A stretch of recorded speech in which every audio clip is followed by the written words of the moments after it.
Sir আপনার person. তুমি? উনি তোমার ওয়াইফ? হ্যাঁ। তোমার বাবা মা আমাকে মেনে নেয়নি এটা ঠিক কথা, তবে ওনারা তোমার জন্য যে মেয়েটাকে পছন্দ করেছে মনে হচ্ছে তুমি তাকে মন থেকে খুব ভালোভাবেই অ্যাকসেপ্ট করতে পেরেছো।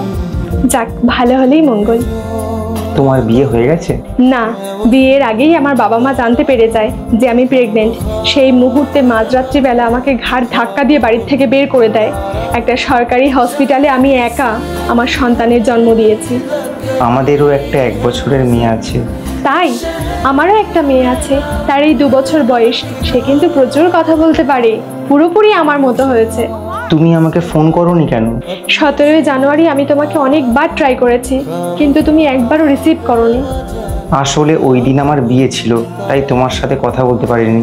ও আচ্ছা, বাই দ্য ওয়ে কংগ্রাচুলেশন, ভালো থেকো। फिर नजरिया से बात छिड़